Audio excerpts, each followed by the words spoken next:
sizin göndərdiyiniz qeydlərə, maç hesabatlarına baxırdım və sizə deyim ki, bugünkü mövzumuz doğrudan da çox qəribədir. Salam dəyərli izləyicimiz. Bugün sizinlə birlikdə Missi Premier Liqasının 30-cu turunun startını verən Sumqayıt Kəpəz maçının dərin təhlilinə dalacağıq. Salam. Bəli, çox maraqlı maç idi. Yəni, kağız üzərində baxanda bəlkə də sadə bir oyun kimi görünürdü. Amma qətiyyən elə deyildi. Baxın, mən bu oyunu bir növ thriller filminə bənzədirəm.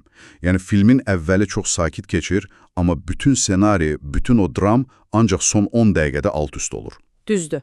Xüsusən də Yevlax şəhər stadionunda baş verənlər, necə deyərlər, az qala futbolun təməl qanunlarına zidd idi. Tamamilə. Gəlin elə o qəribə xronologiyanı açaq. Yəni, Kəpəz Sarıgöylər 2-1 hesabı ilə qalib gəlib, eləmi?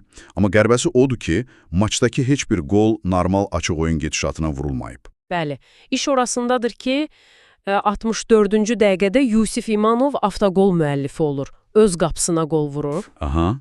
Və sonra da, yəni oyun bitir deyə düşünəndə, Kəpəzin oyunçusu Rauf Hüseynli 86 və 89-cu dəqiqələrdə 2 ardıcıl penaltini dəqiq yerinə yetirir. Bir dəqiqə. Gəlin bunu aydınlaşdıraq da. Yəni, bir oyunun sadəcə avtoqol və maçın bitməsinə anlar qalmış verilən 2 penalti ilə həll olunması, bu nə dərəcədə nadir hadisədir? Bu sadəcə Kəpəzin bəxti gətirdi deməkdir, yoxsa böyük bir təzyiqin nəticəsi idi? Bax, burada ən maraqlı məqam odur ki, futbolda son 5 dəqiqənin psixologiyası tamam başqadır. Oyunun bütün axarını məhz bu dəyişir. Yəni, komandalar psixoloji olaraq çökürlər. Ay sağ ol. Təzyiq altında edilən səhvlər ön plana çıxır. Oyunçular yorulur, cərimə meydançasında qərar vermək çətinləşir və bu cür fatal səhvlər maçın taleyini həll edir. Düzdür. Həqiqətən də çox dramatik bir sonluq oldu. Bəs bu nəticə cədvəldə vəziyyəti necə dəyişdi? Deməli, bu qələbə sayəsində Kəpəz xallarını 24-də çatdırdı və 10-cu pillədə qərarlaşdı.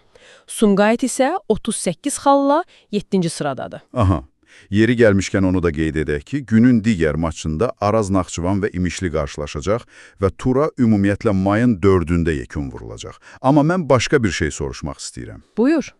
Bütün bu rəqəmlər, yəni 10-cu yerdəki komandanın özündən daha üst sırada olan 7-ci yerin sahibini belə dramatik məğlub etməsi, bu bizə liqanın rəqabət səviyyəsi barədə nə deyir? Bunu ümumi mənzərə ilə əlaqələndirsək, doğrudan da çox şey deyir. Bax, xal fərqinə baxırsan, 38-ə qarşı 24. Arada böyük fərq var. Bəli, xeyli fərq var. Amma meydanda o fərq silinir. Outsiderlərin favoritlərə qarşı necə güclü müqavimət göstərə bildiyini, heç vaxt təslim olmadıqlarını açıq-aydın görürük bu maçda. Tamamilə razıyam.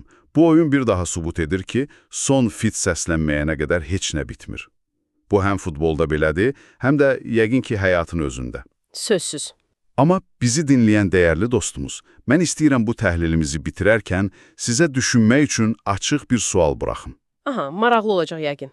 Bəli, bilirik ki, qələbə qazanmaq həmişə sevindiricidir. Lakin maçı açıq oyundan vurulan heç bir normal gol olmadan, yəni yalnız rəqibin səhvi, o qəribə avtoqol və penaltilər hesabını udmaq komandanın daxili özgüvənini həqiqətən artırırmı? Çox dərin məsələdir. Elədir. Yoxsa bu sadəcə problemlərin üstünü örtən müvəqqəti bir xilasdır.